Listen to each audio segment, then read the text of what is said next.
Oke. Bismillah. Assalamualaikum warahmatullahi wabarakatuh.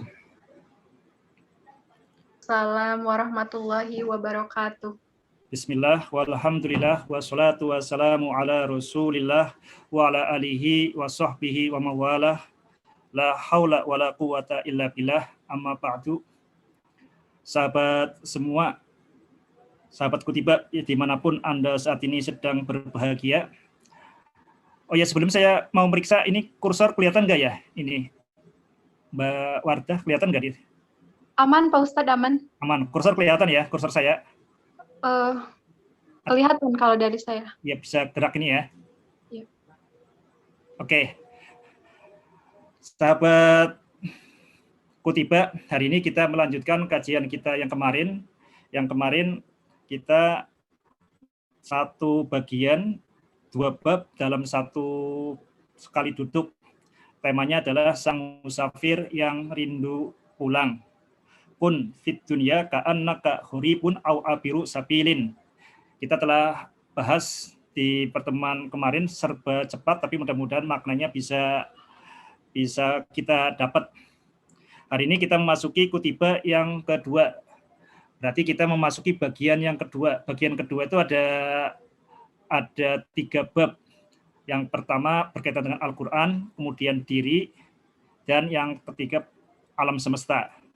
Hari ini Kutiba yang kedua temanya adalah Al-Quran, suara Tuhan yang dibumikan. Ini tema yang sensitif sebenarnya.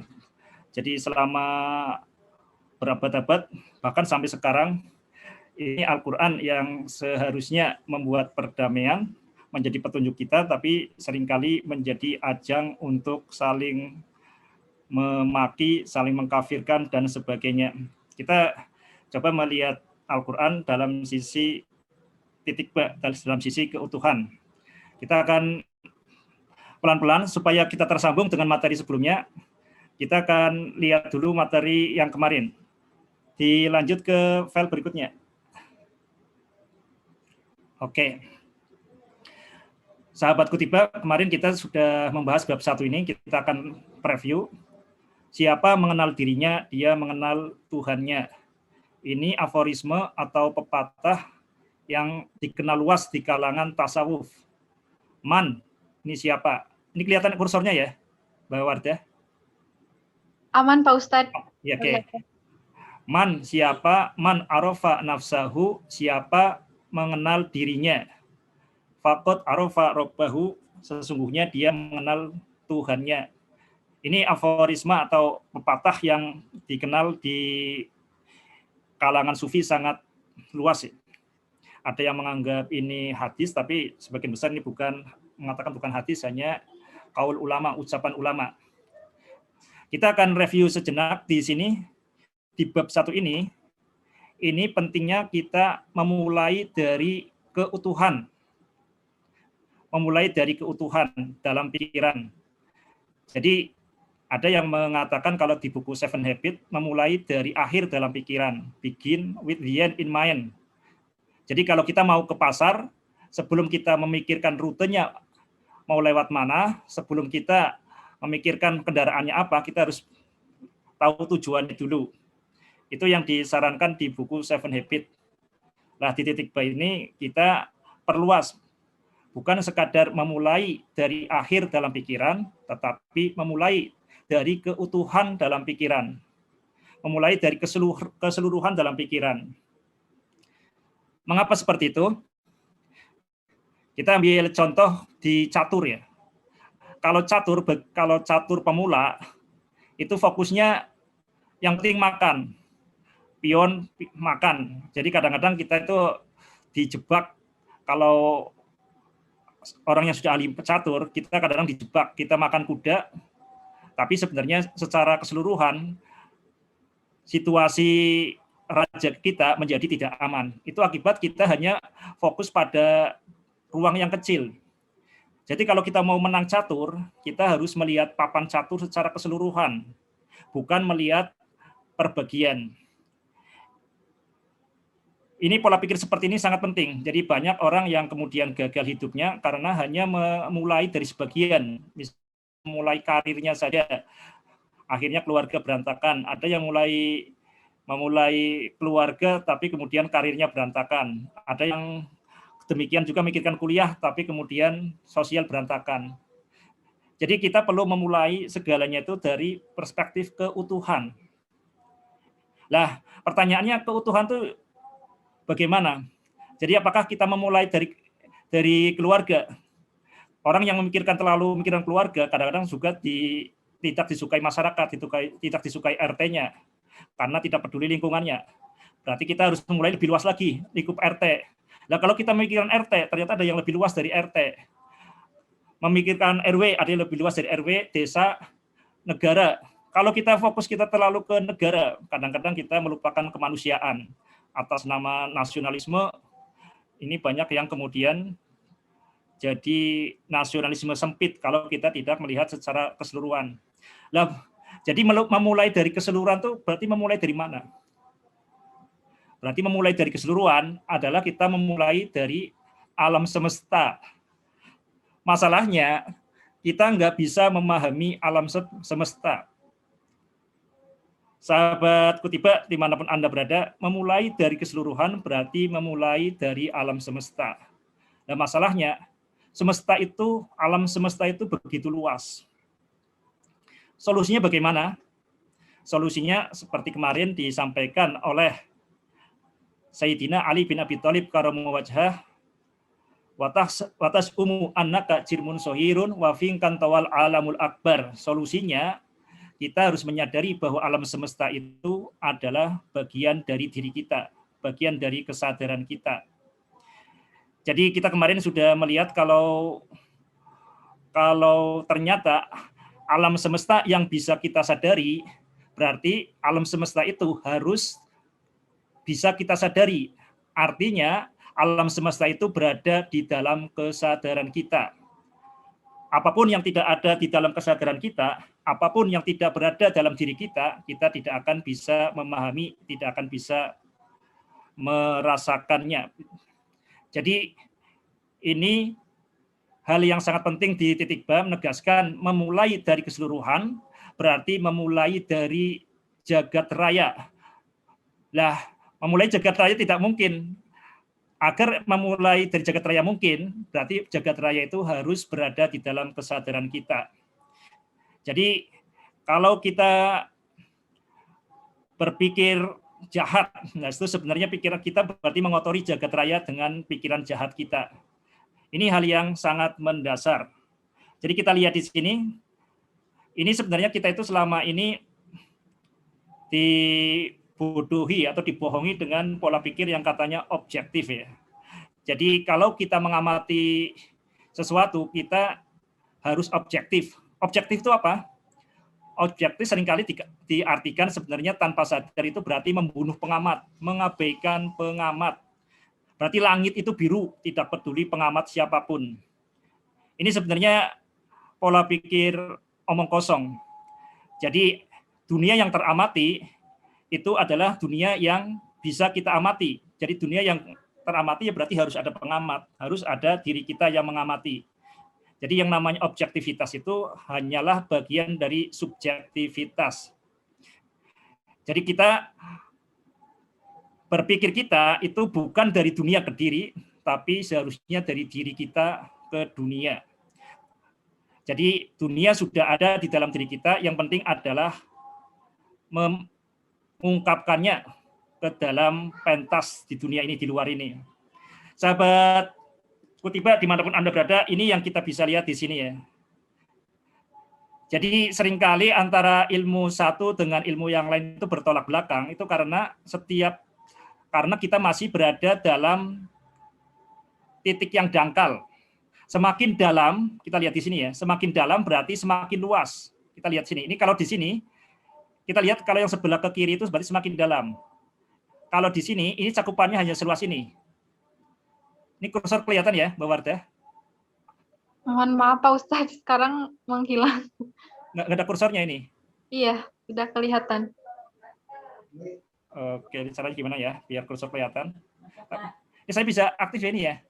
Bisa wartanet aktif bisa nggak ini? Saya bisa coret-coret nggak ya? Bisa, boleh Pak. Oke ya, sip. Oke. Kita lihat di sini. Kita kalau di titik ini kita bandingkan dua titik. Ini titik bentar. Ini di titik 1 misalkan, ini titik 2. Titik 1 ini cakupannya hanya segini.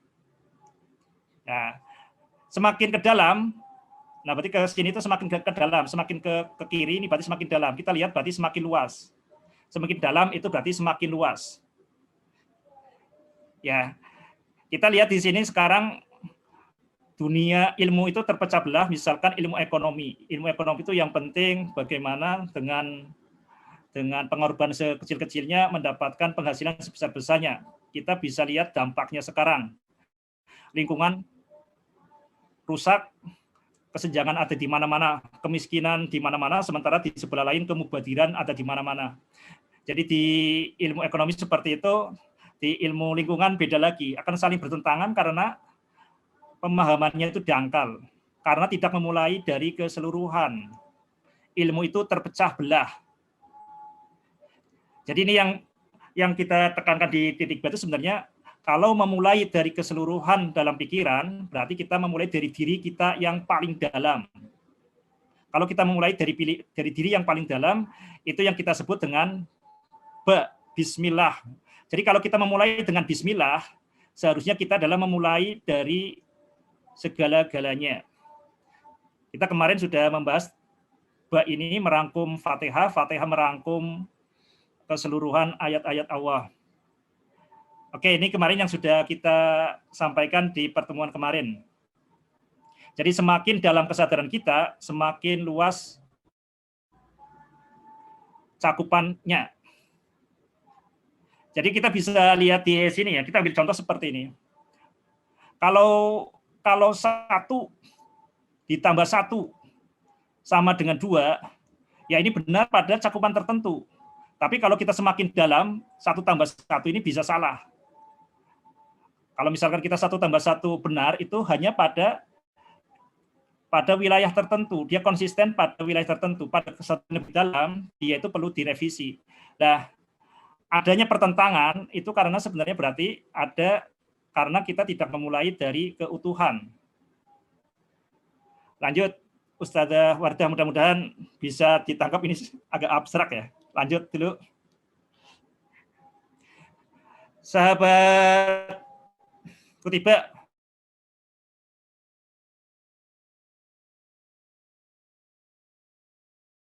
dimanapun Anda berada, jadi tapi seringkali kita kalau Mohon maaf Ustadz, suaranya agak putus-putus.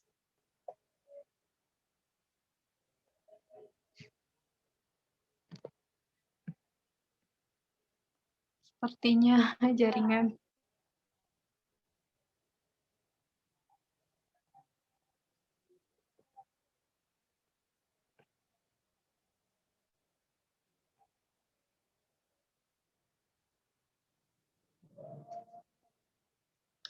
Sepertinya jaringan Ustadz Toha sedang bermasalah.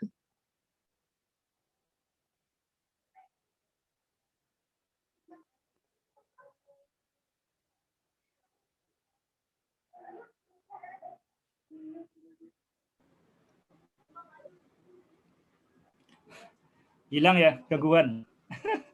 Sorry. Ya ini tantangannya online seperti itu. Iya.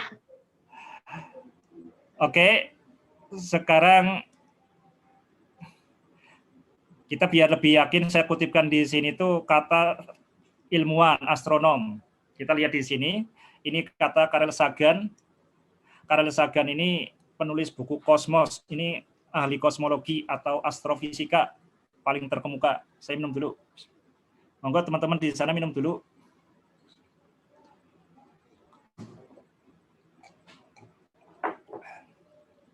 Kita lihat kata-kata dari Carl Sagan. The cosmos itu berarti jagat raya atau segala yang ada. Ya. The cosmos ada di dalam diri kita, ada di dalam kita. kita terbuat dari materi bintang. Jadi kita terbuat dari karbon, karbon dari mana? Nah, itu kita terbuat dari materi-materi bintang. We are the way for the cosmos to know itself. Jadi kita adalah jendela untuk melihat jagat raya itu sendiri. Kita adalah cara untuk melihat jagat raya kita sendiri. Mengapa? Karena jagat raya itu ada di dalam diri kita. Jagat raya yang tidak berada di dalam diri kita, kita tidak bisa pahami. Jagat raya yang tidak tercakup dalam kesadaran kita, berarti tidak mungkin kita sadari. Jagat raya yang bisa kita sadari, berarti jagat raya yang berada di dalam kesadaran kita. Kalau tidak berada dalam kesadaran kita, ya berarti kita tidak bisa menyadari. Mungkin mudah-mudahan bisa jelas ya kata-kata itu, karena ini perlu kita sadari karena anggapan awal kita tertipu, pandangan awal bahwa kita itu bagian dari jagat raya. Itu pandangan sekunder ya, pandangan yang lebih dalam, kita adalah, jagat raya adalah bagian dari diri kita. Kita lihat penerusnya Carl Sagan, Neil deGrasse Tyson. Kita adalah bagian dari jagat raya.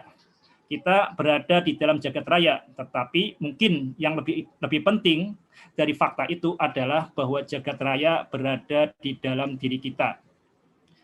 Ini yang perlu kita tegaskan, saya perlu berulang-ulang karena kita itu pasti ada keraguan seperti itu. Karena kecenderungan kita itu berpikir dangkal. Kecenderungan kita itu mengikuti indera kita. Jadi selagi kita masih menganggap kita bagian dari jagat raya, itu berarti pikiran kita masih terjebak. Oke ya. Jadi satu-satunya jagat raya yang bisa disadari harus berada di dalam kesadaran kita. Oke, dilanjut Mbak Wardah. Oke, kita sekarang di bab yang kedua, di bagian kemarin, simbol, makna, dan makna dari makna. Ini yang menyebabkan ilmu itu kelihatannya banyak, itu karena bahasa. Padahal yang namanya bahasa itu sebenarnya tidak memiliki makna. Kata itu nggak memiliki makna. Jadi, kitalah yang memberi makna. Saya ambil contoh ini dari buku Psikologi Komunikasi ya. Jadi ada cerita tentang supir dan kernet. Supir dan kernet, tahu kernet ya?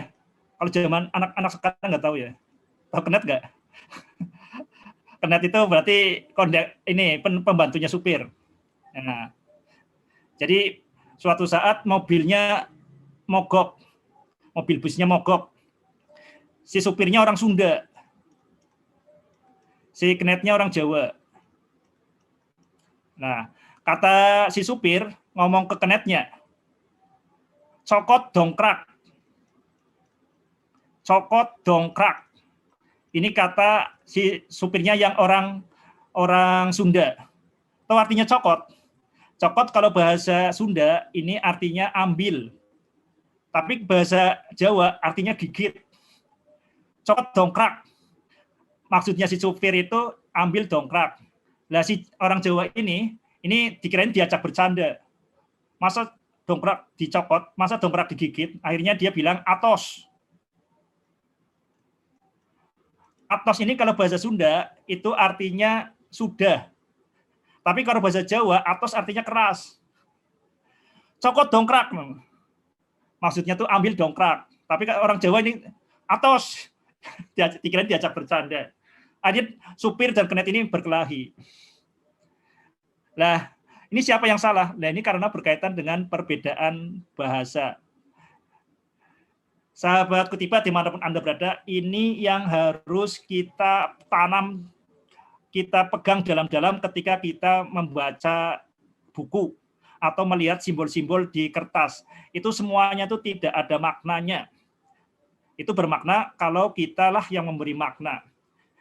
Kalau kita tidak disadari, maka otak kita itu menjadi tong sampah istilah.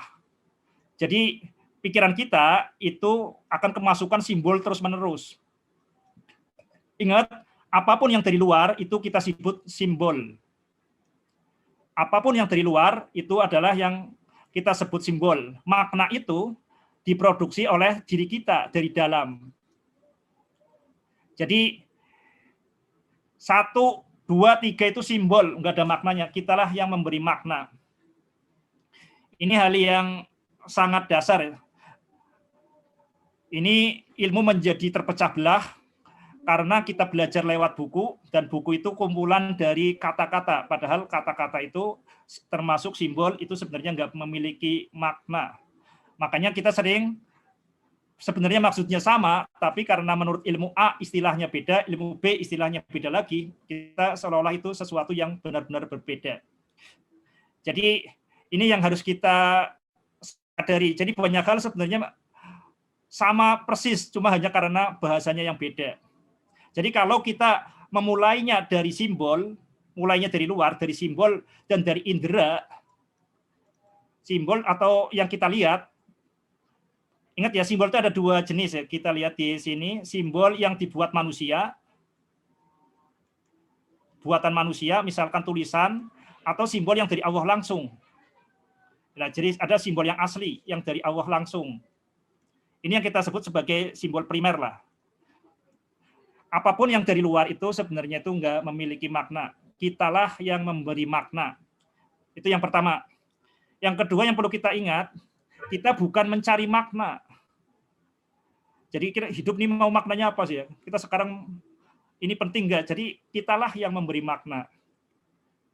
Ada buku karya Viktor Frankl ya, Man Search for Meaning, pencarian manusia akan makna. Itu sebenarnya keliru. Kita itu tidak mencari makna, kitalah seharusnya yang memberi makna. Nah, memberi makna itu apa? Memberi makna yang terbaik adalah makna yang berasal dari Allah Ar-Rahmanur Rahim. Ini hal yang sangat dasar. Jadi di sini kita akan lihat juga di simbol itu ada 3 jenis. Ada simbol yang dari bahasa natural, misalkan kambing. Nah, di sini. Ada yang natural, ini namanya bahasa natural. Ada yang bahasa yang dibuat-buat, misalkan gaya. Nah, gaya itu apa? Nah, ini banyak sekali kita tuh terjebak dengan simbol-simbol. Bahkan banyak anak di SMA, gaya itu apa? Gaya itu ini. Jadi kita sering membayangkan karena ada istilah yang aneh, itu seolah-olah sesuatu yang asing. Ingat, jagat raya itu ada di dalam diri kita. Nggak ada sesuatu yang asing. Kalau yang asing itu berarti karena belum menjadi bagian dari diri kita, itu berarti ya sampah. Gaya itu apa? Nah, ini banyak anak yang kemudian bingung, gradien. Seolah-olah ini jadi asing. Karena kita berlangkat dari simbol-simbol seperti ini. Kemudian ini yang disebut sebagai bahasa artifisial. Bahasa istilah-istilah seperti ini. Ada yang kemudian bahasa logika matematika. Ini terutama bahasa gambar ya sebenarnya. Gambar dan simbolik 1 ditambah 1 sama dengan 2. P atau Q. Ya, ini bahasa-bahasa logika. Ada juga sebenarnya bahasa yang tidak untuk dipahami, hanya untuk ekspresi. Ini yang namanya bahasa mitos. Jadi kalau kita memiliki pengalaman yang tidak bisa diungkapkan, ya kita pakai bahasa-bahasa yang tidak bisa dipahami. Ini hanya bahasa untuk ekspresi aja, biar ketenangan diri, sesuatu yang ada di dalam diri kita itu terungkap. Oke, ini mudah-mudahan review 2 bab bisa ditangkap. Lanjut ke tema kali ini bisa dipahami ya. Mbak Wardah, mungkin ada yang mau tanya dulu sebelum kita masuk ke bab yang sekarang. Oh, baik Pak Ustadz. Teman-teman, barangkali ada yang masih meraba-raba tentang penyampaian materi barusan, boleh untuk bertanya dahulu atau mau dilanjut? Ya, silakan, mungkin ada yang ini sambil saya membersihkan dulu ini. Boleh tulis di chat atau raise hand jika ada yang ingin ditanyakan atau mungkin ada kata yang belum bisa dipahami.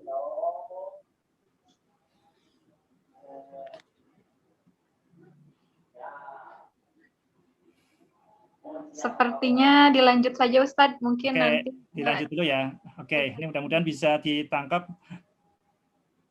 Ini mulai sekarang coba kita cek istilah-istilah yang masih terasa asing, itu berarti memang harus didaur ulang atau dibuang. Jadi kesadaran kita itu bisa kotor karena simbol-simbol yang tidak kita maknai. Kita bisa dicek di pikiran kita ya, kalau istilah yang kemudian kok kelihatannya asing, masih keren, Jadi kita bisa cek ya, kalau istilah masih keren itu berarti itu sampah, perlu didaur ulang atau dibuang. Jadi ilmu itu ilmu itu sangat sederhana karena ilmu kan di dalam diri kita. Dan ilmu itu cahaya menerangi. Jadi kalau ada istilah keren, istilah yang aneh-aneh itu berarti masih di luar diri kita.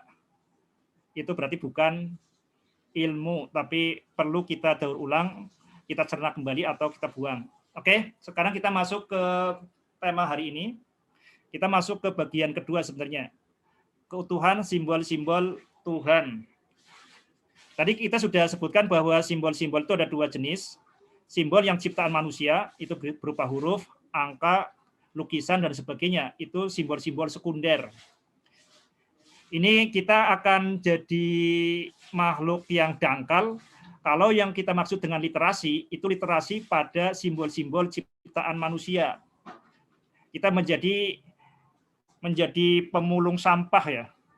Kalau yang kita maksud sebagai literasi itu literasi pada simbol-simbol ciptaan manusia.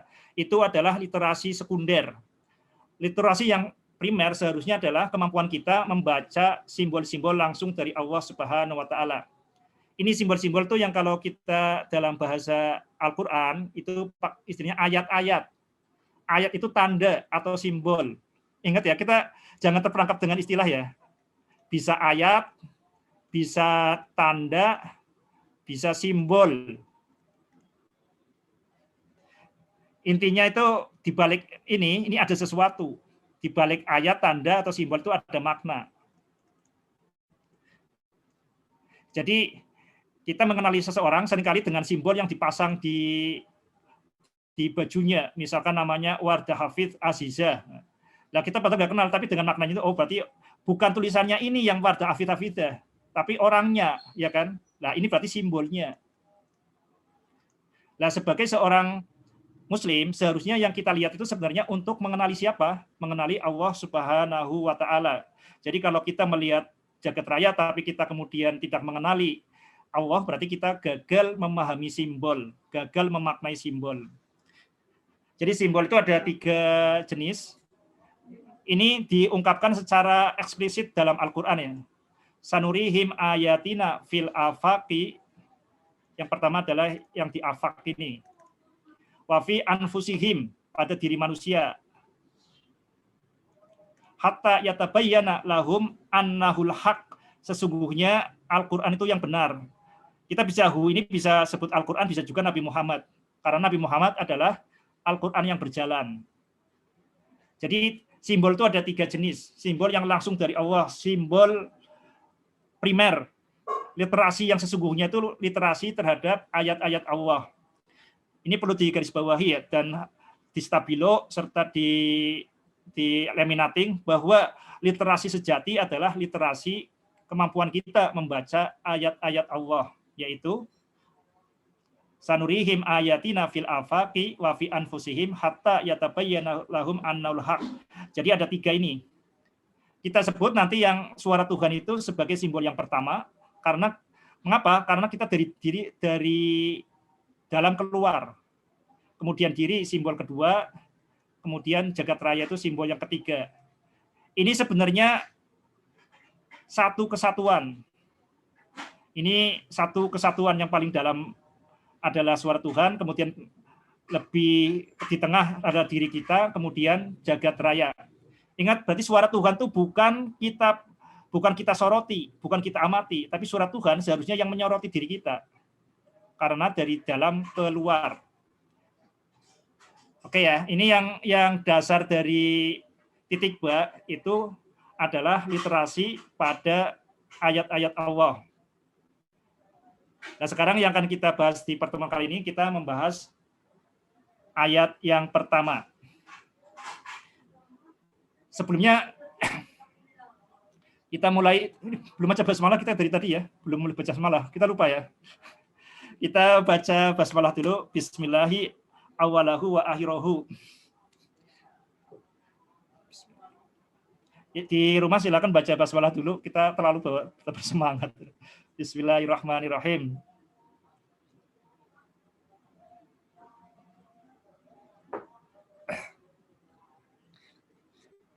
Tadi ini buru-buru ini Mbak Wardah bikinnya, jadi agak ini juga, wah ini efek kolek dan ini es campur. Oke ya, ini 3 simbol-simbol Allah, jadi ayat-ayat atau tanda-tanda yang harus kita baca. Kita akan perjelaskan di sini kenapa seperti ini. Ini tuh tampaknya sederhana, tapi yang dididik di sekolah kita, ini saya pernah ngobrol dengan seorang yang kemudian jadi anggota Komnas Perempuan ya, Komisi Nasional Perempuan. Dia sebelum ke Amerika sempat mengkritisi titik ba seperti ini. Harusnya simbol yang pertama adalah jagat raya. Karena jagat raya dulu yang muncul. Coba kita lihat ini, jagat raya dulu yang muncul. Betul kan? Nah, kemudian setelah jagat raya muncul, manusia baru muncul. Jadi jagat raya dulu, kemudian baru manusia. Nah, setelah manusia ada, baru kemudian ada Al-Quran. Jadi urutannya seharusnya itu ini yang nomor 1, ini yang nomor 2, ini yang nomor 3. Karena pertama itu jagat raya, yang kedua itu diri manusia, dan yang ketiga itu adalah suara Tuhan. Ya benar, kalau prasangkanya adalah prasangka materialisme, yang nyata adalah dunia materi. Kalau prasangkanya adalah kita bagian dari jagat raya, itu konsisten yang ini. Tapi kalau kita meyakini bahwa jagat raya ini bagian dari diri, kita bisa lihat di ini ya. Jagat raya tumbuh dari diri, ini berarti diri dulu baru jagat raya dunia. Sahabat Kutiba dimanapun Anda berada, teori apapun tuh sebenarnya tidak berguna kecuali berguna. Jadi yang penting adalah kegunaannya. Jadi kita akan lihat mana yang lebih konsisten, mana yang lebih berguna. Apakah urutan suara Tuhan pertama, diri dan dunia ini lebih berguna, ataukah pola pikir kebalikannya yang kita ditanamkan di sekolah. Kita di sekolah pasti dicekoki bahwa jagat raya itu lebih luas daripada manusia. Dan kemudian yang namanya kitab suci itu hanya bagian dari fenomena budaya. Itu yang dicekoki, yang ditanamkan di dalam sekolah kita. Coba kita di sini kita adu, kita konfrontir ya, diskusikan dua sudut pandang itu. Lanjut Mbak Wardah. Di file berikutnya.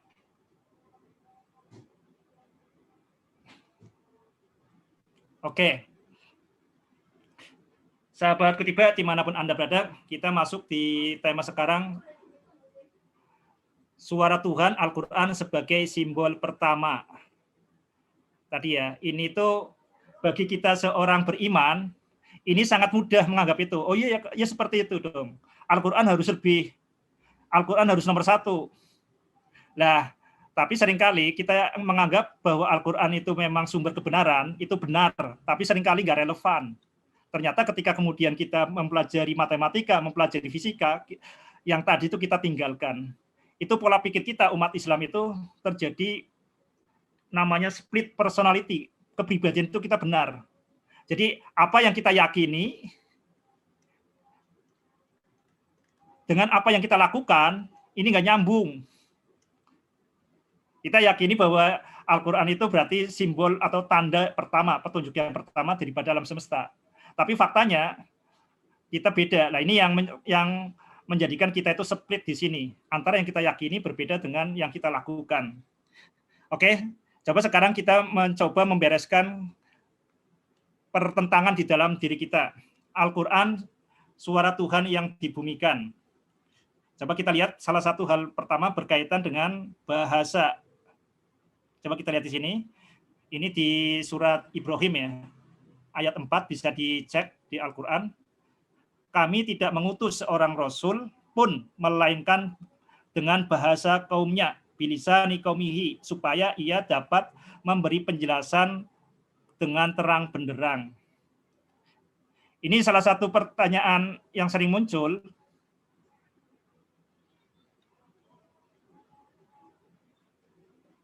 Hilang ini slide-nya.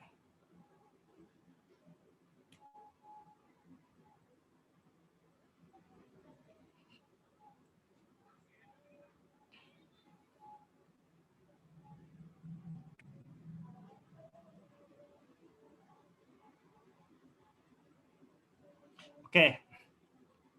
Dengan bahasa kaumnya.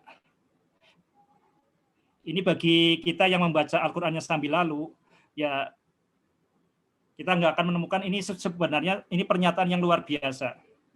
Ini pertanyaan pertama yang sering muncul. Al-Qur'an berbahasa Arab. Berarti apakah Allah berbahasa Arab?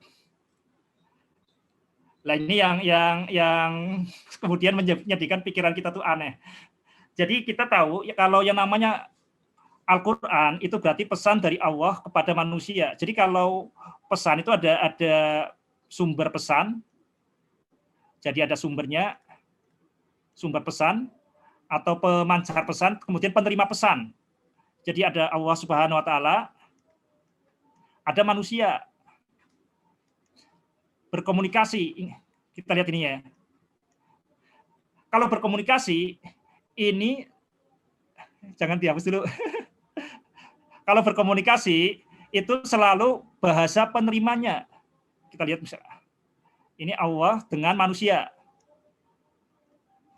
Jadi bahasa Arab itu bukan bahasanya Allah itu, tapi bahasa manusia, bahasa penerima. Sama kalau misalkan bayangkan kalau misalnya Mbak Wardah ngomong ke anak TK. Itu digunakan bukan pakai bahasanya Mbak Wardah, tapi yang kepikir itu bahasanya supaya dipahami anak TK itu bagaimana. Sama ketika seorang programmer mau membuat program komputer. Programmernya misalkan orang Sunda. Apakah menulisnya pakai bahasa Sunda? Ya enggak, karena itu tidak bisa dipahami komputer. Apakah pakai bahasa Bugis? Makassar Bugis ya? Enggak pakai bahasa Bugis, karena bahasa Bugis tidak bisa dipahami mesin. Kalau kita menulis program komputer, ya pakai bahasanya bahasa penerima, yaitu komputer itu, mesin. Jadi bahasa Arab itu adalah bahasa si penerima. Supaya bisa dipahami si penerima. Ini hal yang sangat dasar yang untuk menjawab kenapa kok Quran bahasa Arab? Ya karena yang penerima pesannya adalah Nabi Muhammad adalah orang Arab dan Nabi Muhammad kemudian menyampaikan pada kaumnya itu juga dalam bahasa Arab. Itu yang pertama. Lah, apakah bahasa Allah itu hanya bahasa Arab? Kita bisa dibaca misalkan di surat An-Nahl. Surat An-Nahl. Artinya apa ini? Lebah ya. Ini surat ke berapa? Mbak Wardah? An-Nahl itu surat ke berapa? 14. An-Nahl surat ke 14 surat Ibrahim. Ini surat Ibrahim 14. An-Nahl surat ke-16. Nah, di situ disebutkan wa auhayna dan wa auha ya. Wa auha rabbuka ilan nahli. Wa auha rabbuka wa auha rabbuka ilan nahli, dan Tuhanmu mewahyukan kepada lebah. Lebah itu mendapat wahyu dari Allah. Untuk apa? Untuk membuat sarang di gunung, di pohon-pohon. Sarangnya bentuknya sangat bagus, segi 6. Ini sarang lebah. Jadi lebah itu mengikuti wahyu atau firman Allah. Kira-kira pakai bahasa Arab enggak? Lah, firman Allah kepada lebah itu bentuknya seperti apa? Sahabat Kutiba dimanapun Anda berada, jadi yang perlu kita tekankan bahwa yang namanya instruksi atau informasi dari Allah kepada manusia ya supaya dipahami oleh manusia. Instruksi atau firman Allah kepada lebah ya supaya dipahami, supaya dilakukan oleh lebah. Bahkan seringkali itu tidak kita sadari. Bahasa Arab, kalau di bahasa kaumnya, bahasa Arab itu menggunakan berapa huruf? 28 ya, huruf hijaiyah ya. Ini 28 huruf hijaiyah. Itu kalau bahasanya berapa bahasa Al-Quran. Tapi bahasa Allah itu juga kun fayakunnya, itu bahasanya juga ada di dalam diri kita. Di dalam diri kita itu bahasa DNA. Itu cukup 4 huruf. A, T, C, G. Ini istilah kimia ya sebenarnya. Mau pakai yang lain juga bebas. Tapi ini istilah ini 3 huruf ini. bukan harus huruf A ya, tapi ini istilah kimia. Jadi ada 4 simbol yang beda. Itu bahasa yang disampaikan Allah kepada lebah, itu boleh jadi itu tertanamnya di dalam DNA-nya lebah.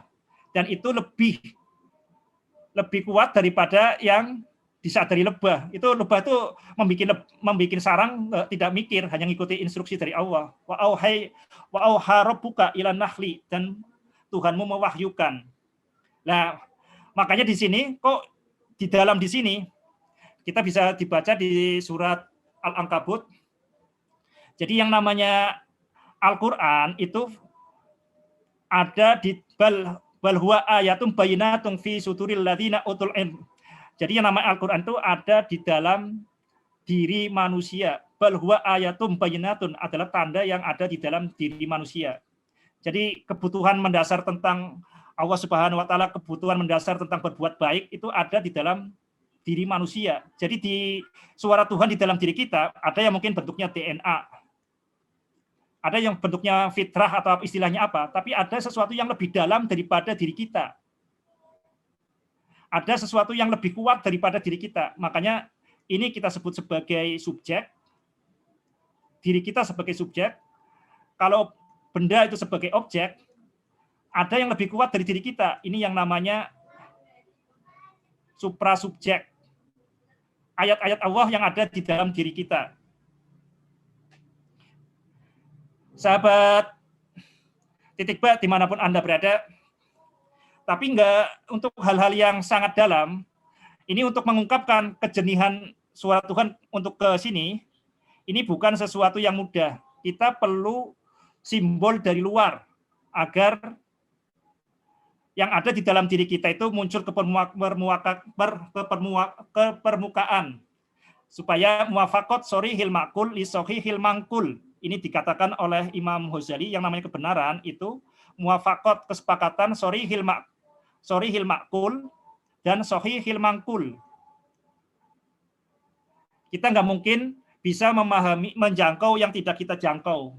Yang tidak kita jangkau itu perkara hal-hal yang misalkan malaikat, surga neraka. Itu kita bisa paham kalau ada utusan Allah. Bagaimana cara kita menyembah Allah? Kita tahu bahwa kebutuhan manusia itu adalah bertuhan. Manusia nggak mungkin ateis. Tapi bagaimana cara menyembah Allah? Nah, kita harus tahu bimbingan dari utusan Allah di sini. Jadi simbol-simbol yang dimaksud dengan firman suara Tuhan yang dibumikan di sini, kalamullah itu bukan hanya yang berupa huruf hijaiyah, tapi juga suara kebenaran yang ada di dalam diri kita. Contohnya, kenapa kita bisa tahu satu sama dengan satu? Coba Mbak Wardah tahu nggak satu itu sama dengan satu? 2 sama dengan 2. Nah, hal ini karena kita sudah ada di dalam diri kita. Jadi keyakinan tauhid ya, nanti kita akan jelasin itu. Ini hal-hal yang fitrah itu sudah di dalam diri kita. Makanya tugas seorang orang tua itu bagaimana supaya muncul misi unik yang dititipkan Allah kepada bayi itu bisa muncul. Itu kita butuh orang tua, butuh guru.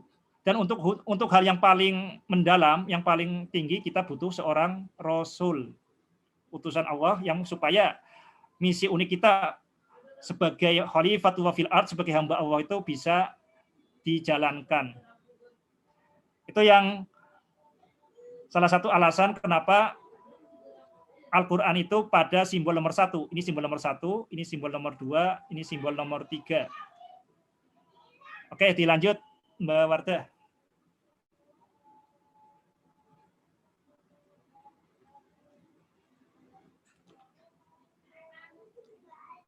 Dilanjut di file berikutnya. Oke. Ini panitia di sini mana? Panitia Mas Abim.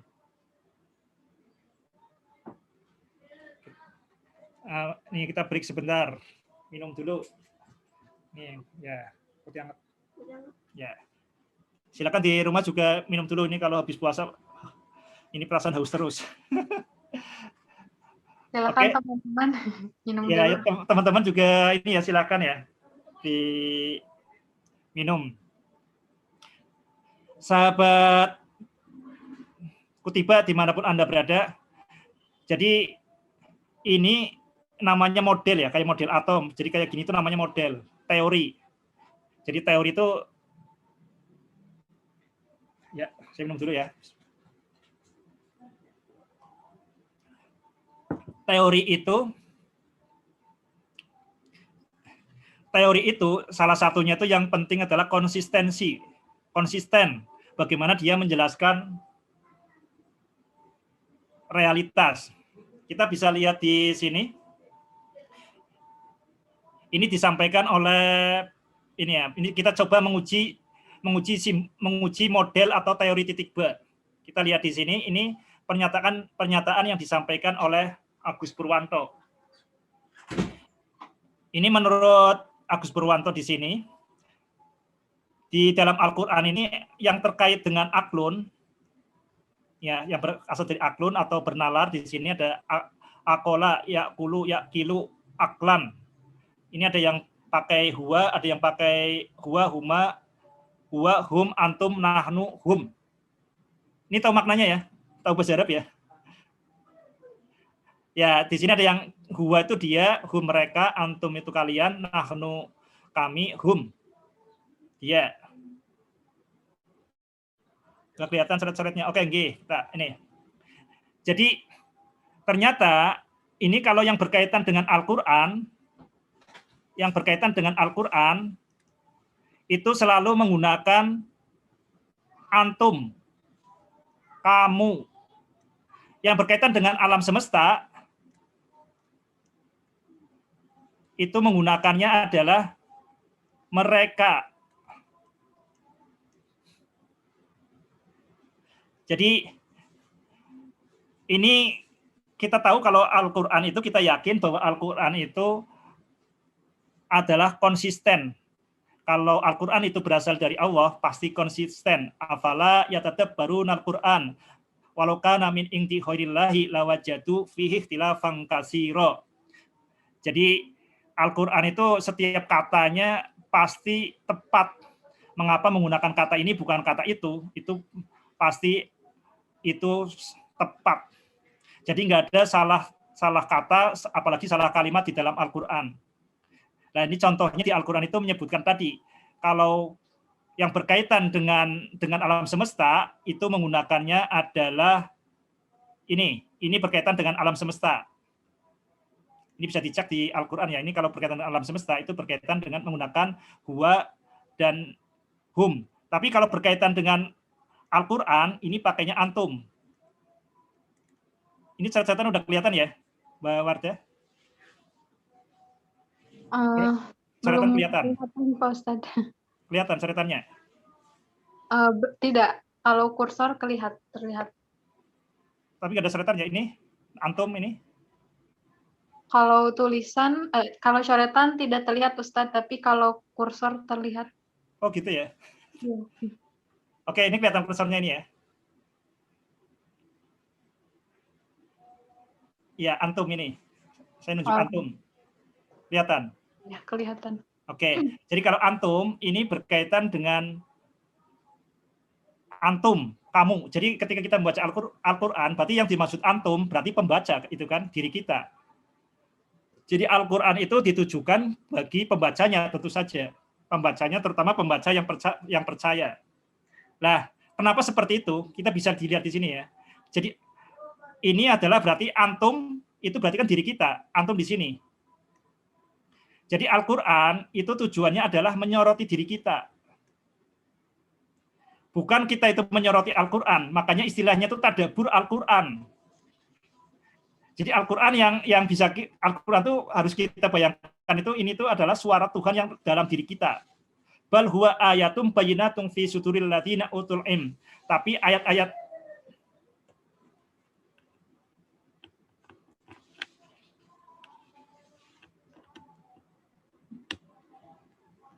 mati.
teman-teman mungkin kalau ada yang tidak mengerti bisa di room chat.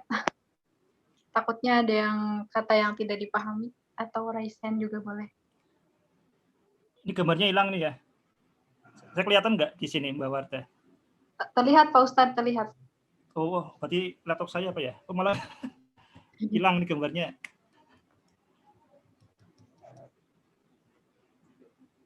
Gambarnya hilang. Tapi dari sana kelihatan ya? Terlihat Pak Ustadz. Di sini ada gelap, lah mati.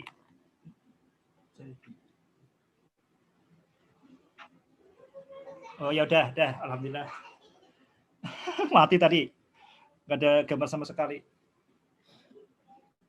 Oke, sahabat Kutiba dimanapun Anda berada, ini pola pikir kita ketika membaca, kita mengatakan Bismillahirrahmanirrahim, berarti kita adalah atas nama Allah. Atas nama Allah, satu-satunya yang pas kita atas nama Allah, berarti kita menggunakan titik pandang Allah. Kita mengucapkannya Bismillahirrahmanirrahim, tapi sudut pandang orang lain atau Tuhan lain, yaitu berarti kita berlaku syirik ya. Kita suara Tuhan itu berarti ini pihak ketiga, karena Al-Quran itu yang berbicara Allah. Allah berbicara kepada diri kita. Diri kita itu berarti pihak yang kedua atau simbol yang kedua di sini kan, makanya.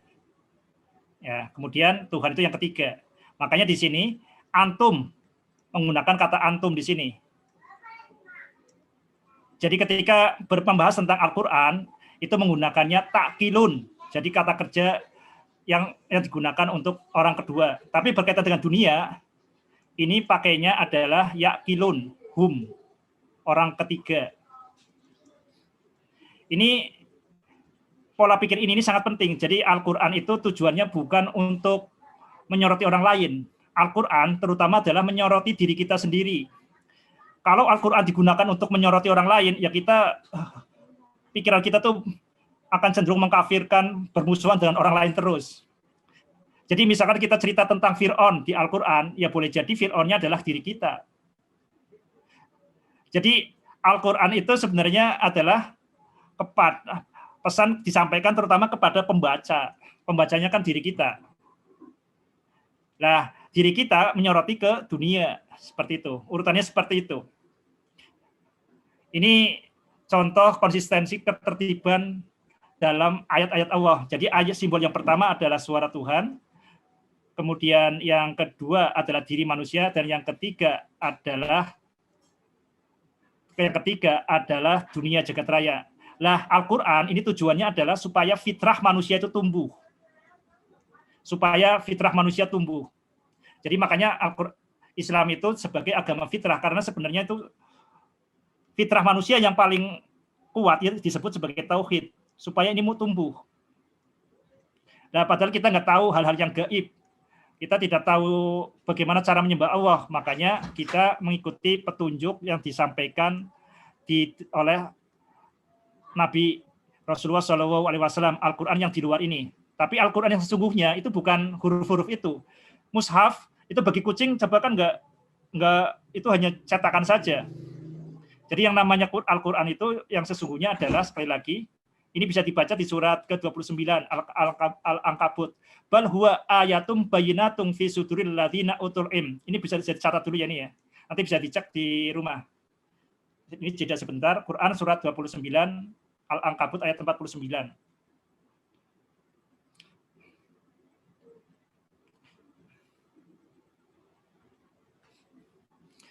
Sahabat Titikba dimanapun Anda berada, jadi ada yang lebih dekat daripada diri kita, yaitu Allah Subhanahu wa Ta'ala. Jadi kita tahu sendiri ada yang lebih tahu daripada diri kita, yaitu DNA kita. DNA kita yang tertanam di dalam tubuh kita itu lebih tahu diri kita daripada kita. Kenapa kita misalkan merasa haus, merasa kenyang? Nah, siapa yang ngajari? Berarti kita ada sesuatu yang ada program di dalam diri kita.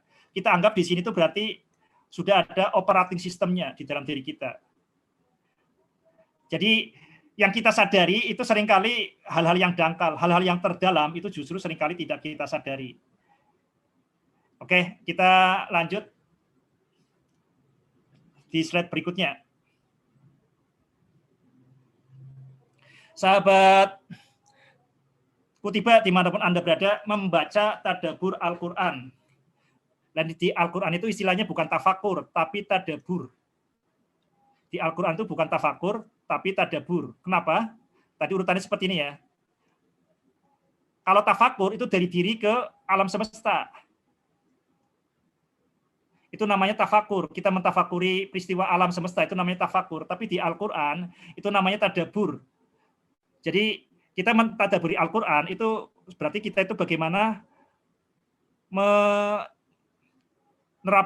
Al-Quran pada kehidupan kita, membuat pesan-pesan Al-Quran itu lebih detail, lebih terperinci dalam kehidupan kita. Itu namanya tadabbur. Tadabbur bukan tafakur Al-Quran, tapi tadabbur Al-Quran. Jadi bagaimana Al-Quran itu menyoroti diri kita, itu yang namanya tadabbur. Lah, bagaimana prinsip tadabbur? Prinsip tadabbur itu dijelaskan di surat Al-Baqarah. Alif lam mim, alif lam mim. Dzalikal kitabu la raib fihi hudal lil muttaqin. Jadi prinsip pertama kita membaca Al-Quran, mentadaburi Al-Quran, yang pertama adalah Al-Quran selalu benar. Itu prinsip yang pertama. Ini harus ditanamkan sejak awal bahwa Al-Quran itu tidak mungkin ada keraguan. Al-Quran itu la raiba fih, tidak ada keraguan di dalamnya, tidak ada mungkin kontradiksi di dalamnya. Itu prinsip pertama. Yang kedua, prinsip tadabbur di Al-Quran, kalau kita menemukan ada kontradiksi di Al-Quran, maka kita selalu kembali ke prinsip pertama, yaitu tidak ada kontradiksi di dalam Al-Quran. Ini hal yang sangat penting ya, makanya sangat tepat sekali ini setelah Al-Fatihah itu langsung di Al-Quran dikatakan dzalikal kitabu la raiba fih. Ini prinsip dasar untuk mentadabburi Al-Quran. Al-Quran itu tidak ada prinsip pertama, Al-Quran tidak ada keraguan, tidak ada kontradiksi di dalamnya. Itu prinsip pertama. Yang kedua, kalau kita menjumpai Al-Quran itu sepertinya ada kontradiksi, kita harus ingat prinsip yang pertama. Itu prinsip tadabbur Al-Quran. Sama kalau bagaimana kita membaca diri kita. Misalkan prinsip matematika itu seperti itu. Matematika itu kenapa bisa selalu benar? Prinsip pertama matematika itu matematika selalu benar. Yang kedua, kalau kemudian ada sesuatu yang tidak benar di matematika, kita harus ingat yang pertama. Misalkan ketika dibagi dengan 0 kok jadi kacau, ya kemudian kita membuat aturan. Pembagian dengan 0 tidak diperbolehkan. Jadi supaya matematika selalu benar. Jadi prinsipnya seperti itu, karena ayat-ayat Allah, baik yang ada di dalam Al-Quran maupun di dalam diri kita, yaitu prinsip tauhid, ya, nalar yang paling jernih, itu tidak mungkin salah. Jadi matematika itu kan berusaha mengungkapkan kejernihan nalar kita, itu nggak mungkin salah. Kalau matematika salah, maka kita harus kembali ke prinsip pertama. Dengan cara seperti itu, matematika terjaga dengan kesalahannya. Persis dengan cara seperti itu pula kita tadabbur Al-Quran. Mari kita perjelas dengan contoh. Makanya ketika di dalam membaca Al-Quran, kita harus selalu gunakan hati terbersihmu dan nalar terbaikmu untuk membacanya berarti mentadaburi Al-Quran. Kita ambil contoh, ini satu ayat yang membuat saya berpikir berhari-hari. Ini berkaitan dengan kisah Nabi Khidir dan kisah Nabi Musa. Ammas safinatu fakanat limasakina ya'maluna fil bahri fa'aradtu an a'ibaha wa kana wara'ahum maliku ya'khudhu kulla safinatin husba. Mbak Wardah bisa mengartikan ini, Mbak? Monggo diartikan. Coba diartikan dulu. Ya, silakan. Surat ayat berapa, Ustaz? Surat Al-Kahfi ayat 79. Al-Kahfi ayat 79. Coba ya di dekatnya ada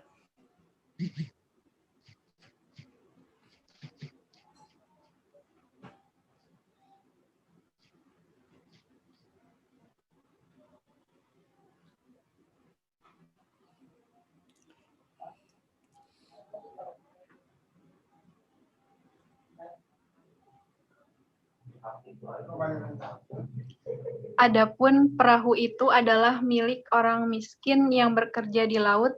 Aku bermaksud merusaknya karena di hadapan mereka ada seorang raja yang akan merampas setiap perahu. Ya, amma safinatu fakanat limasakina ya'maluna fil bahri fa'aratu an aibha wa kana wara'ahum maliku ya'khudhu kulla safinatin husba. Di sini yang kita mau tanyakan ini wara'ahum. Wara'a kalau dalam bahasa kamus itu artinya di belakang. Ini lah, loh kok masa di belakang? Nah ini mungkin ini pentingnya sikap, ya sikap itu sangat penting. Makanya prinsip membaca Al-Quran, prinsip tadabbur Al-Quran itu sangat penting. Karena ketika ada semacam kontradiksi seperti ini justru memaksa kita untuk berpikir lebih dalam. Tapi kalau kemudian kita menganggap, oh Al-Quran itu buatan Muhammad, buatan manusia, kita akan, wow ini salah tulis, oh ini mungkin kekeliruan. Nah, itu kita berpikir seperti itu. Atau yang sikap kita, karena kita merasa Al-Quran itu harus benar, ya kita pura-pura nggak tahu. Udahlah, pura-pura nggak tahu ini. Lupakan saja. Jadi ada tiga sikap yang bisa kita lihat di sini. Yang pertama mungkin menganggap, oh berarti ini Al-Quran salah. Yang kedua, pura-pura nggak tahu ada kesalahan ini. Dan yang ketiga, yang sadar bahwa Al-Quran itu yakin la raiba fih, ini pasti membuat kita tersentak. Jadi pikiran kita itu akan cenderung berpikir biasa-biasa saja, bahkan tidak akan berpikir kalau situasi lancar-lancar saja. Jadi kalau jalannya mulus, lancar dari rumah ke kantor, ya kita nggak mikir, jalan saja. Tapi begitu misalkan ada jaglugan atau ada polisi tilang, kita baru mikir. Nah, di Al-Quran itu banyak sekali jaglugan seperti ini. Jadi yang menyentak kita. Nah, waro'ahum ini maksudnya apa? Ini makanya bahkan ada ulama yang mengatakan bahwa waro'ahum ini diterjemahkan sebagai amamahum, di depan mereka. Jadi penerjemahannya itu sebagai amama, di depan. Jadi di ilmu tafsir itu ada kaidah seperti ini. Yang pertama bahwa makna dasar adalah makna dasar. Yang pertama itu. Yang kedua, kalau makna dasarnya kurang tepat, kita ke makna, bukan makna dasar, makna konotasi. Jadi yang pertama, al-kalamu, al-aslu fil kalami hakikoh. Jadi makna dasar dari suatu ucapan, ya berarti makna dasarnya, makna hakikatnya. Kalau gagal, kita kemudian ke makna majasinya, atau kita beralih ke makna lain. Sahabat titik ba, dimanapun Anda berada, apa makna waro'ahum? Makna waro'ahum di belakang menjadi polemik mufassir. Tidak sedikit yang memaknai waro'a dengan makna kebalikannya, yaitu amama, di depannya. Apalagi qiraat Ibnu Abbas juga menggunakan amama, bukan waro'a. Dunia berubah seiring kemajuan sains dan teknologi, semakin tampak jelas bahwa makna waro'a tidak perlu beralih ke makna konotatif. Jadi seperti ini, makna waro'a itu juga bisa berarti seperti ini. Kalau misalnya di dalam kantor itu kan ada ruangan-ruangan. Di depan kita itu ada ruangan kepala dinas. Itu bisa disebutkannya bukan pakai amama, tapi bisa juga waro'a, karena di balik dinding ada kepala dinas. Walaupun itu di depan kita. Kepala dinas ruangannya di depan kita. Sebenarnya kepala dinas itu di depan saya, tapi karena terhalang oleh tembok, kita bisa mengatakan kepala dinas itu di balik tembok. Jadi kepala dinas itu waro'a tembok. Nah ini berkaitan dengan laut. Kenapa sampai orang-orang miskin itu tidak tahu ada perampok, ada raja yang nakal? Kita bisa lihat di sini. Ini hanya mungkin kalau bumi itu melengkung. Kita lihat di sini, ketinggian 4 meter, jarak 20 km, ini seperti ini. Ketinggian 35 meter, jarak 20 meter. Ini kalau jarak lebih tinggi, ini kelihatan di sini. Ini kalau ketinggian kapal 4 meter, jarak 35, ini nggak kelihatan. Kenapa? Karena bumi melengkung, seperti ini. Karena bumi melengkung, kalau jarak 35 km, kita tidak akan mungkin melihat. Jadi kapal itu memang benar-benar waro'a. Jadi kita tidak perlu beralih ke makna yang kedua. Ini pentingnya prinsip dalam membaca Al-Quran bahwa Al-Quran itu tidak mungkin ada kontradiksi. Kalau ada kontradiksi, kita harus kembali ke prinsip yang pertama. Dilanjut, mudah-mudahan bisa ditangkap ya maknanya ya. Lah, memahami angsa hitam. Ini kelihatan tulisannya? Ada kebaca nggak tulisannya ini? Hanya ada judulnya saja, Ustadz. Gitu ya. Oke, sahabat, ini mudah-mudahan saya bisa nulis di sini ya. Saya bisa nulis, sebentar. Saya biar bisa nulis caranya, oke, saya cek dulu biar bisa nulis.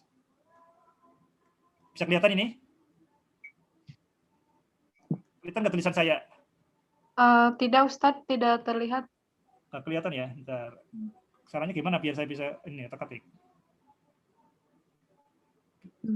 Caranya gimana ya? Nggak kelihatan ya? Coba tak ini view annotate. Kelihatan nggak ini? Tidak terlihat, Ustadz, masih tidak terlihat. Kelihatan. Ini nggak kelihatan juga. Iya, masih belum terlihat. Oke. Oke, kita mengandalkan suara aja wis. Memahami angsa hitam. Sahabat Kutiba dimanapun Anda berada, ini yang jadi polemik berlarut-larut ya, karena menganggap, pertama ada anggapan bahwa yang namanya kebenaran itu kalau yang menggunakan metode ilmiah. Ini ada pola pikir seperti itu, paham seperti ini yang kita sebut paham saintisme. Menganggap berarti yang kebenaran ya, berarti yang diperoleh melalui metode ilmiah. Nah, ini agama itu kemudian semakin tersingkir kalau berhadapan dengan sains, karena yang disampaikan oleh agama itu seringkali hal-hal yang tidak ilmiah. Apalagi kalau di Al-Quran, itu ceritanya cerita misalkan Nabi Ibrahim dibakar, tidak apa-apa. Nabi Musa tongkatnya bisa jadi ular. Nah itu yang hal-hal seperti itu yang kemudian bagi sebagian orang itu, oh berarti Al-Quran itu tidak ilmiah. Karena tidak ilmiah itu akhirnya kita menerima Al-Quran itu setengah hati. Padahal kalau kita yakin Al-Quran itu la raiba fih, ini justru sangat tepat. Saya jelaskan seperti ini. Tadi simbol-simbol itu ada 3, yaitu afak, ini dari luar ke dalam ya, jagat raya, diri manusia, dan yang kedua adalah Al-Quran.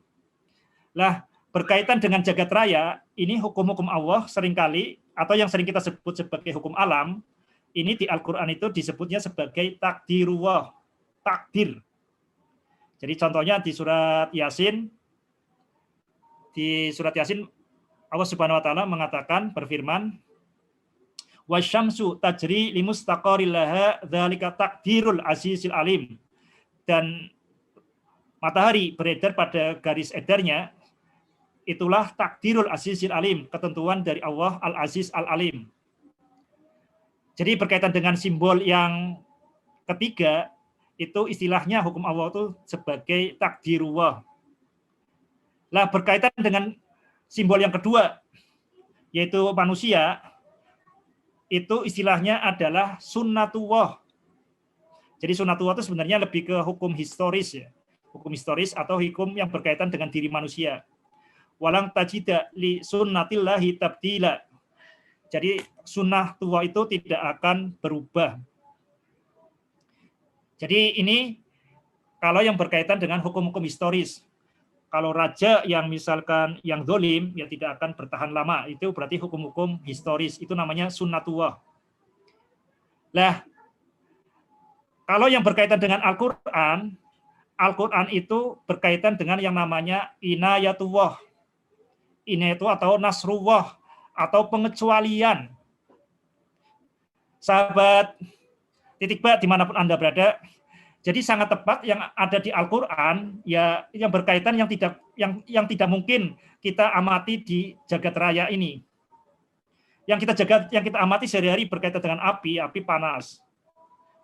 Kalau kita setiap hari mengamati api panas, kita tanpa sadar menganggap bahwa sifat panas itu adalah dari api itu sendiri. Sesuatu yang sangat kita alami berhari-hari itu seringkali justru membuat kita tumpul. Contohnya kalau ibu orang tua ngasih anaknya itu setiap hari makan, ngasih pakaian, itu gampang mudah dilupakan. Sementara kalau ada pacarnya itu cuma satu kali ngasih coklat, itu bisa terngiang-ngiang terus. Nah, hukum api itu setiap yang selalu panas. Dengan adanya mukjizat, itu kita akan kembali sadar bahwa api itu panas itu adalah karena kuasa Allah. Tapi dijelaskan di Al-Quran itu enggak semena-mena. Allah itu kemudian api sifatnya berubah-ubah itu enggak semena-mena. Di dalam Al-Quran, ini Allah membuat pengecualian. Misalkan api tidak membakar Nabi Ibrahim. Padahal api yang kita kenal, api kan seharusnya itu membakar. Nah, di situ Allah itu di Al-Quran secara lugas, secara eksplisit, itu mengatakan, Kul ya narukuni bardan wasalaman ala Ibrahim. Wahai api, menjadi dinginlah. Dinginnya jangan terlalu dingin, tapi dingin yang menyelamatkan Nabi Ibrahim. Dinginnya pas, supaya menyelamatkan Nabi Ibrahim. Jadi ada pengecualian. Sahabat Kutibat dimanapun Anda berada, dengan adanya mukjizat seperti ini justru hukum alam pertama kita jadi teringat Allah. Bahwa api panas itu bukan karena sifat api itu panas, tapi itu adalah karena kuasa Allah. Jadi kita melihat fenomena alam itu berarti sebagai tanda-tanda dari Allah. Yang kedua, ini justru hukum fisika itu lebih sempurna. Mengapa? Kita tahu yang sekarang kenapa api bisa membakar tubuh kita. Kita sering beranggapan bahwa panas itu selalu mengalir dari benda yang lebih panas ke benda yang lebih dingin. Nah, ini fisika jadul itu menganggapnya selalu mengalir dari benda yang lebih panas ke lebih yang dingin. Kulit kita lebih dingin daripada api di kompor, makanya panasnya mengalir dari kompor ke tubuh kita. Selalu. Lah kata selalu itu yang merusak iman. Merusak iman dan juga merusak fisika, merusak imajinasi fisika. Sekarang kita tahu kalau kita belajar termodinamika, ya, ada yang namanya ini orang yang namanya siapa tuh? Orangnya berjenggot, Ludwig. Nah, dia mengatakan bahwa panas mengalir dari benda panas ke dingin itu karena peluangnya lebih besar, bukan selalu. Sahabat Titikba dimanapun Anda berada, jadi ada penyebab yang lebih hakiki. Jadi api itu bukan yang menyebabkan panas. Makanya di Al-Quran itu yang kita tidak bisa teramati di afaq, di alam semesta, itu bisa kita temukan di Al-Quran. Contoh yang lain, ketika terjadinya banjir. Ketika terjadinya banjir, Nabi Nuh, itu Allah Subhanahu wa Ta'ala membuat pengecualian. Makanya kemudian berfirman secara langsung, ya ardubla'i ma'aki, wa ya sama'u akli'i, wahai bumi, sedotlah air banjir itu. Wahai langit, tahanlah, jangan terus-terusan menurunkan hujan. Jadi di situ ada pengecualian. Sahabat Titikba dimanapun Anda berada, hukum-hukum itu selalu ada pengecualian. Jadi kalau misalkan kita di ini ya, di matematika ada hukum pengecualian, misalkan 1 ditambah 1 benar, itu sebenarnya ada pengecualian. 1 ditambah 1 bisa juga salah. Ya. Nah, jadi hukum itu selalu ada pengecualian. Nah, di ayat yang pertama, di simbol yang pertama, yaitu Al-Quran, suara Tuhan yang dibumikan, itu yang dimunculkan adalah yang terutama ditekankan di situ adalah inayatullah, nasrullah, yang tidak bisa kita sadari kalau kita hanya mengamati jagat raya, kalau kita hanya mengamati diri kita. Maka dengan adanya di Al-Quran, dengan misalkan cerita Nabi Yusuf, dengan kita membaca Nabi Yusuf, dari kecil sampai besar, kita bisa melihat kehidupan manusia dalam perspektif Allah Subhanahu wa Ta'ala. Jadi ibarat misalnya kehidupan ini pertunjukan wayang, kita bisa melihat kehidupan manusia dalam perspektif dalang, yaitu Allah Subhanahu wa taala. Jadi demikian yang bisa kita sampaikan, bisa saya sampaikan pada pertemuan kali ini.